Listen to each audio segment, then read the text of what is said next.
Hi friends, எல்லாருக்கும் வணக்கம். Welcome back to Charu Style Kitchen. இன்னைக்கு நம்ம சேனல்ல என்ன ரெசிபி பார்க்க போறோம்னு பாத்தீங்கன்னா KFC Style Fried Chicken தாங்க பார்க்க போறோம். வாங்க வீடியோக்குள்ள போலாம். இதுக்கு வந்து நான் 4 leg piece and boneless chicken எடுத்து வச்சிருக்கேன். ஃபர்ஸ்ட் வந்து இத வந்து 2 hours வந்து மேரினேட் பண்ணிக்கணும். சோ அது ஃபர்ஸ்ட் மேரினேஷன் நம்ம ரெடி பண்ணிக்கலாம். 2 எக் வந்து உடைச்சு ஊத்திக்கிறேன். அதுக்கு அப்புறம் 1/2 teaspoon வந்து chilli powder ஆட் பண்ணிக்கிறேன். Next 1/2 teaspoon pepper powder, 1/2 teaspoon salt, 1/2 lemon juice, 1/2 teaspoon ginger garlic paste, 1/2 cup curd. இதெல்லாம் ஆட் பண்ணி நல்லா mix பண்ணிக்கோங்க. mix பண்ணிட்டு நம்ம எடுத்து வச்சிருக்கோம் இல்லையா அந்த chicken அதை போட்டு 2 hours வந்து ஃப்ரிட்ஜில் வந்து வச்சிருங்க. அது நல்லா ஊறட்டும். நெக்ஸ்ட் வந்து நம்ம கோட்டிங் வந்து ரெடி பண்ணோம். ஸோ அதுக்காக வந்து 4 tablespoon வந்து ரைஸ் ஃப்ளார் எடுத்து வச்சுருக்கேன், அரிசி மாவு. நெக்ஸ்ட்டு 2 tablespoon வந்து கார்ன்ஃப்ளவர் மாவு எடுத்து வச்சுருக்கேன், அதுவும் போட்டுக்கலாம்.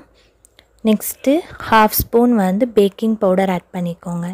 அதை ஆட் பண்ணி அந்த 3 ஃப்ளாரையும் நல்லா மிக்ஸ் பண்ணிக்கோங்க. மிக்ஸ் பண்ணதுக்கப்புறமா 1/4 teaspoon சில்லி பவுடர், 1/4 teaspoon மஞ்சள் தூள், நெக்ஸ்ட்டு 1/2 teaspoon சால்ட் ஆட் பண்ணிக்கலாம். அப்புறம் 1/4 teaspoon மல்லித்தூள் ஆட் பண்ணி நல்லா மிக்ஸ் பண்ணிக்கோங்க.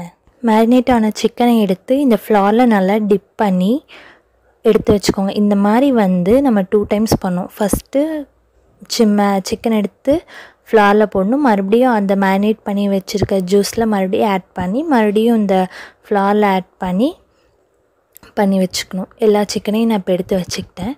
நெக்ஸ்ட்டு ஒரு பேன் வச்சு அந்த பேனில் வந்து ஆயில் நல்லா ஹீட் ஆனதுக்கப்புறம் நல்லா ஹீட் ஆனதுக்கப்புறம் நம்ம கேஸை வந்து மீடியம் ஃப்ளேமில் வச்சுக்கணும். வச்சுட்டு நம்ம சிக்கன் பீசஸ் எல்லாம் ஆட் பண்ணிக்கலாம்.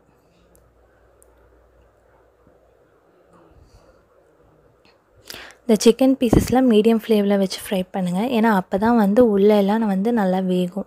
சப்போஸ் நம்ம ஹை ஃப்ளேமில் வச்சோம்னா வெளியே மட்டும் இருக்கும், உள்ளெல்லாம் வந்து நல்லா வராது. ஸோ நம்ம வந்து மீடியம் ஃப்ளேமில் வச்சு நல்லா கோல்டன் ப்ரௌன் ஆகிற வரைக்கும் நல்லா ஃப்ரை பண்ணி எடுத்துக்கலாம். கண்டிப்பாக இதை ட்ரை பண்ணி பாருங்கள், ரொம்பவே டேஸ்டியாக இருக்கும். அவ்வளோதாங்க, இந்த மாதிரி கோல்டன் ப்ரௌன் ஆகிற வரைக்கும் நம்ம நல்லா ஃப்ரை பண்ணி எடுத்துக்கணும். டேஸ்டியான KFC ஃப்ரைட் சிக்கன் ரெடி ஆயிடுச்சு. கண்டிப்பாக ட்ரை பண்ணி பாருங்கள். ட்ரை பண்ணி பார்த்துட்டு கமெண்ட் பண்ணுங்கள், சப்ஸ்கிரைப் பண்ணுங்கள், ஷேர் பண்ணுங்கள்.